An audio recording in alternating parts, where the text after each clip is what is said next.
Shri A സമ്പത്ത്, എന്താണ് ഈ വിഴിഞ്ഞം പോർട്ടിൽ നടന്നത്?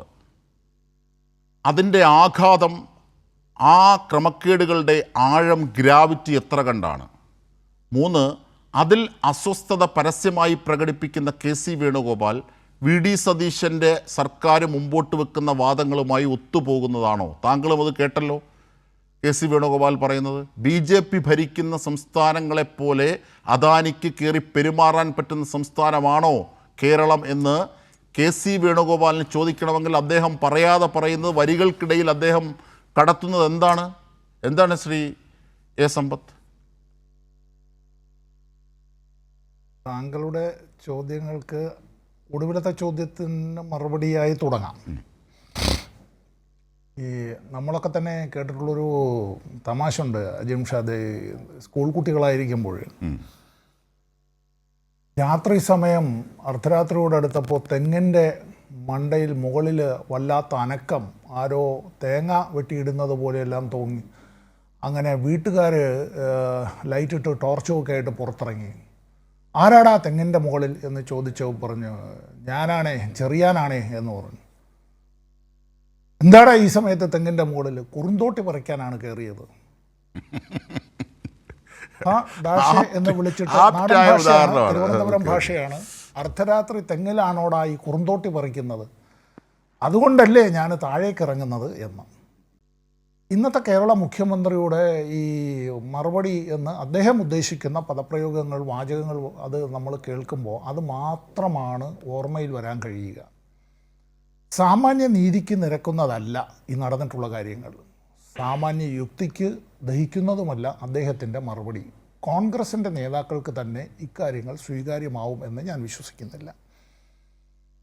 ഈ വിഴിഞ്ഞം പോർട്ടുമായി ബന്ധപ്പെട്ട കാര്യത്തിൻ്റേത്, ഇവിടെ ഈ വിഴിഞ്ഞം ഇൻ്റർനാഷണൽ സീപോർട്ട് ലിമിറ്റഡ് എന്നത് വിസിൽ എന്ന ഒരു സ്ഥാപനമുണ്ട്. ആ കമ്പനി കേരള സർക്കാരിൻ്റെ നിയന്ത്രണത്തിലാണ്.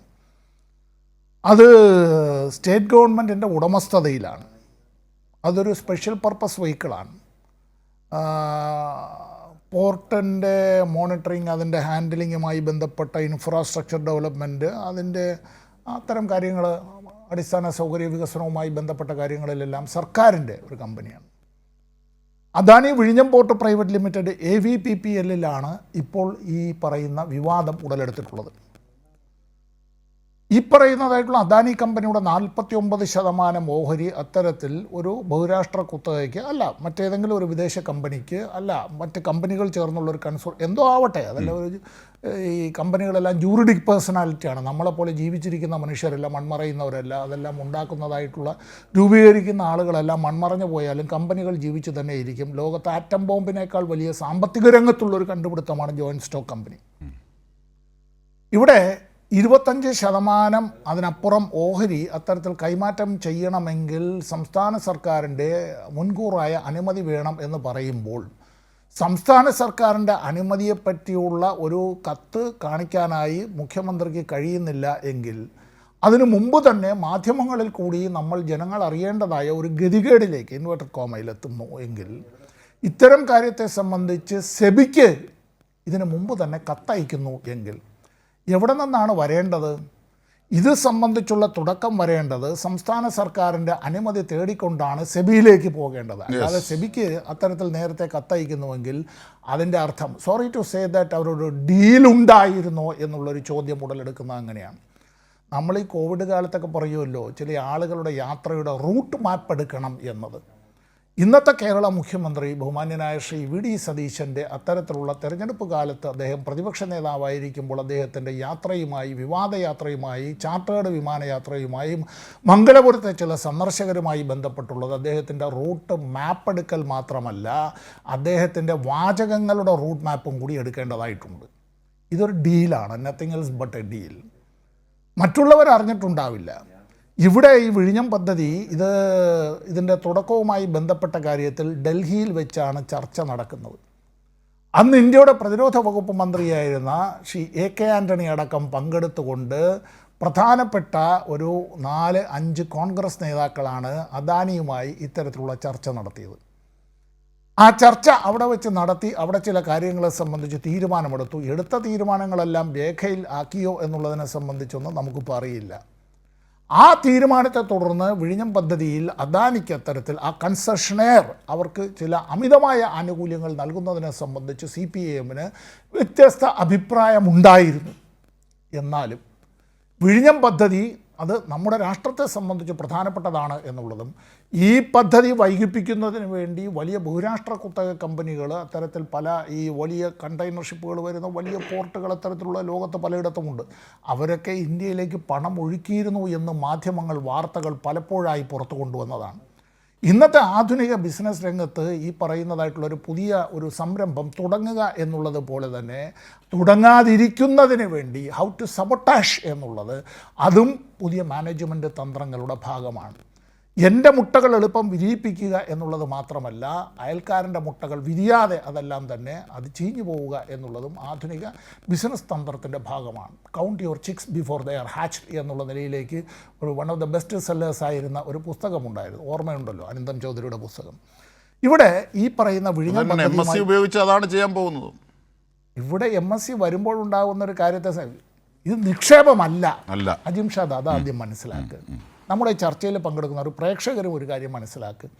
നിക്ഷേപം, വിദേശ നിക്ഷേപം വരുന്നു, ഇവിടെ പുതുതായി ഒരു സംരംഭം ആരംഭിക്കുന്നു, പുതിയ കെട്ടിടങ്ങൾ നിർമ്മിക്കുന്നു, പുതിയ അത്തരത്തിലുള്ള അടിസ്ഥാന സൗകര്യങ്ങൾ വരുന്നു, ആയിരക്കണക്കിന് പേർക്ക് തൊഴിൽ കിട്ടുന്നു, നമ്മുടെ തൊഴിൽ നിയമങ്ങളെല്ലാം പാലിക്കപ്പെടുന്നു എന്ന് ഉറപ്പുവരുത്താൻ കഴിയുന്ന നിലയിലേക്കും അവർക്ക് വിദേശത്തടക്കം അത്തരത്തിലുള്ള അംഗീകാരം ലഭിക്കുന്ന നിലയിലേക്കുള്ള അവസരങ്ങൾ സംജാതമാക്കുന്നു.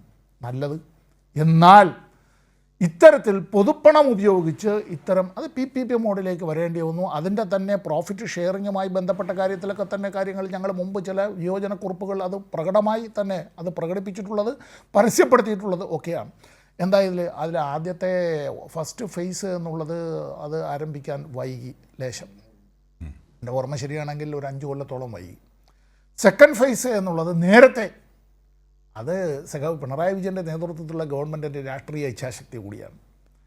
അങ്ങനെ ഉണ്ടായിട്ടുള്ള നിരവധി അവിടെ വൈതരണികളെ, ആ വെല്ലുവിളികളെ, അതിനെയെല്ലാം തന്നെ അത് പരിഹരിക്കാനുള്ള ശ്രമങ്ങൾ നടത്തിക്കൊണ്ടും ജനങ്ങളെ കൂട്ടിയോജിപ്പിച്ചുകൊണ്ടാണ് അത്തരത്തിൽ ഇതിൻ്റെ സെക്കൻഡ് ഫേസ് നേരത്തെ ആരംഭിക്കാനായി കഴിഞ്ഞത്.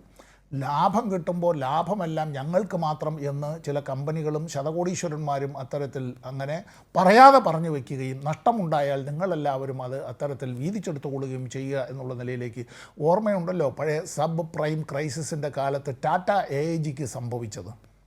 ടാറ്റയുടെ തലവൻ തന്നെ, ഇന്ന് അദ്ദേഹം ഇല്ല, ശരീരനാണ്, പറയേണ്ടി വന്നു, താങ്ക് ഗോഡ് AIGക്ക് 24% ഓഹരി മാത്രമേ ഉണ്ടായിരുന്നുള്ളൂ, ഇല്ലായിരുന്നെങ്കിൽ എൻ്റെ ഗതികേട് എന്താവുമായിരുന്നു എന്ന് അദ്ദേഹം ചോദിച്ചു.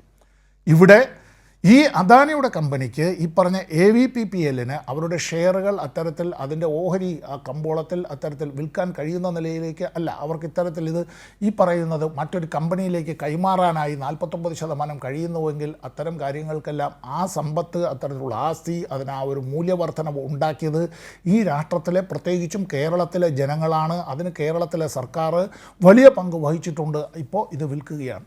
ഞാൻ നിർത്തുന്നതിന് മുമ്പ് ഒരു കാര്യം, കുറുക്കൻ കോഴിക്കൂട്ടിലേക്ക് കൈയിടുന്നത് കോഴിക്ക് മരുന്ന് കൊടുക്കാനല്ല, തീറ്റ കൊടുക്കാനല്ല. കോഴിക്കൂട്ടിലേക്ക് കുറുക്കൻ കൈയിടുന്നത് കോഴിയെ പിടിക്കാനാണ്. കോഴിയെ പിടിക്കുന്നത് വളർത്താനല്ല, തിന്നാനാണ്. എല്ലാ കമ്പനികളും ഇത്തരത്തിൽ വരുമ്പോൾ ലാഭം തേടി തന്നെയാണ് വരുന്നത്. പക്ഷേ ഇവിടെ ഇത് പൊതുമുതലിൻ്റെ കൊള്ളയടിയാണ്. അതാണ് മനസ്സിലാക്കാനുള്ളത്. ആ പൊതുമുതലിൻ്റെ കൊള്ളയടി അല്ലാതെ ഇത് നിക്ഷേപമല്ല ഇവിടെ നടക്കുന്നത്. ഓഹരിയാണ് വാങ്ങുന്നത്. ആ ഓഹരി വാങ്ങുക എന്ന് പറയുമ്പോൾ ഇതിൻ്റെ നിയന്ത്രണം കൂടി കയ്യിലാകുന്നു എന്നുള്ളതാണ്. ഇവിടെ ഈ MSC എന്നുള്ളത് ലോകത്തിലെ മെഡിറ്ററേനിയൻ ഷിപ്പിംഗ് കമ്പനി, അത് ലോകത്തിലെ വളരെ പ്രധാനപ്പെട്ടൊരു ഷിപ്പിംഗ് കമ്പനി തന്നെയാണ്. അതിൽ ഒരുപാട് പേര് മലയാളികളടക്കം ജോലി ചെയ്യുന്നുണ്ടാവാം. ഒരു സ്ഥാപനം അത്തരത്തിൽ അതിൻ്റെ നിയന്ത്രണം കയ്യിലുണ്ട് എങ്കിൽ അതിൽ ഒരു മറ്റുള്ളവരോട് ഡിസ്ക്രിമിനേഷൻ ഒന്നും കാണിച്ചില്ല എന്ന് നമുക്ക് പറയാൻ പറ്റുമെങ്കിലും എൻ്റെ തന്നെ വെസലുകൾക്ക് ഒരു പ്രയോറിറ്റി, മുൻഗണന, ഒരു ഫേവററ്റിസം കാണിക്കാമല്ലോ. കപ്പലുകൾ യാത്ര തുടങ്ങുമ്പോൾ തന്നെ എത്തേണ്ടതായിട്ടുള്ള ഡെസ്റ്റിനേഷനെ സംബന്ധിച്ച്, അത് എത്തുന്ന തീയതിയെ സംബന്ധിച്ച്, അപ്പോൾ ഇതിനൊക്കെ ഒരു കാര്യമുള്ളത് എന്താണെന്ന് പറഞ്ഞാൽ ഇവർക്ക് 2 കാര്യങ്ങളാണുള്ളത്. ഒന്ന്, ഡയറക്റ്റ് ബെർത്തിങ് വേണം. ഏത് വലിയ ഷിപ്പുകളെ സംബന്ധിച്ചും എത്തുമ്പോൾ ഡയറക്റ്റ് ബെർത്തിങ് വേണം. അതാണ് ഒരു പോർട്ടിലേക്ക് എടുക്കുന്നതിന് പ്രധാനമായവർ നോക്കുക. രണ്ടാമത്തത്, മിനിമം ടൈമേ എടുക്കാവുള്ളൂ. അതിൽ ഓരോ മിനിറ്റും വളരെ വിലപ്പെട്ടതാണ്. അത്തരം കാര്യങ്ങൾ വരുമ്പോൾ ഇന്ന് MSC എന്ന ഒരു ഭീമൻ കമ്പനി അദാനി കമ്പനിയുടേതായ 49% ഓഹരി കൈപ്പിടിയിൽ ഒതുക്കുന്നു എങ്കിൽ അവിടെ ഉടലെടുക്കുന്നതായ വിഷയം അത് നിയമപരവും രാഷ്ട്രീയവും മാത്രമല്ല, അത് സാമ്പത്തികം മാത്രമല്ല, അത് സാർവദേശീയമായിട്ടുള്ള നിരവധി ഉദ്ദേശ ലക്ഷ്യങ്ങളോട് കൂടിയതാണ്. Okay convinced.